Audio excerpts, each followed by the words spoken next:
So here we have the BMW 218i M Sport Automatic on a 68 plate. I'm going to start off by showing you around the outside of the car, and then we'll hop in and run through some controls on the inside. But from the outside, you can see it's a 3-door car with alloy wheels. Let's start off inside the boot and then work our way around the rest of the car from there. So as we approach the boot, you can see we have reversing sensors, plenty of boot space as well, along with that 60/40 split folding rear seat. Okay, so we're just going to work our way back round to the front of the car, and then we'll hop in and run through some controls on the inside. But from the outside, you can see it's in excellent condition the whole way round. Just briefly before we climb in, I think it's well worth seeing the interior from this exterior point of view. There's plenty to run through on the dashboard, so let's hop in and we'll do that right now. Okay, now that we're inside the car, we're going to start with the dials. On the right hand side we have the rev counter, and on the left hand side the speedometer and the fuel gauge as well. At the bottom in the middle you can see the total miles for this car, which are 13,979. The information displayed above that can be changed using buttons on the steering wheel for various different bits of trip computer information, or the digital readout for the speedometer that you see being displayed now. If we back out to the steering wheel, on the left hand side we have speed limiter, and on the right hand side we have stereo and phone controls.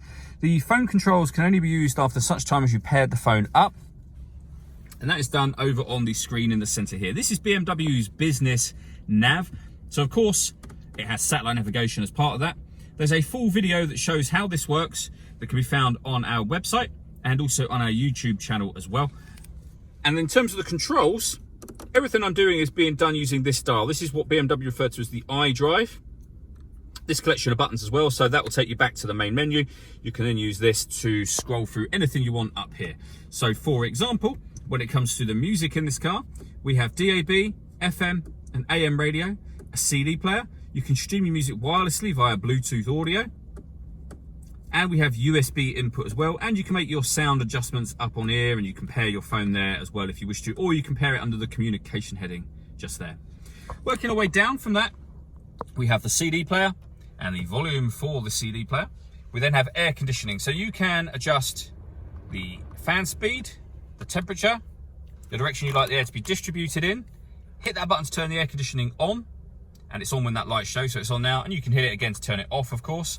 You can recirculate the air that's in the car by hitting that button. That's a great way of heating it up or cooling it down quickly depending on the temperature that you set over here. And again, you can turn that off whenever you wish to, or you can just hit auto. The car will now take control of the direction of the airflow and the fan speed to maintain this temperature that you've asked for here. And to override it, just press the auto button again. Under that we have 2 cup holders and a 12-volt charging socket, the gear lever for the fully automatic gearbox, and then finally these buttons just here. So this one turns off the traction control for the car, and then this changes the driving setup. So every time you push it up, you'll go up 1 setting. So we're now in sport mode. This car's also got Sport Plus mode, which is the same as sport. It gives you dynamic traction control. If we go back down, we get back to sport, down to comfort, which is your everyday driving, and at the bottom, Eco Pro. All that leaves me to say is thank you for taking the time to watch this video. If you'd like to come and see the car in person and have a test drive, please feel free to call any of our MJA sites. We'd love to hear from you soon.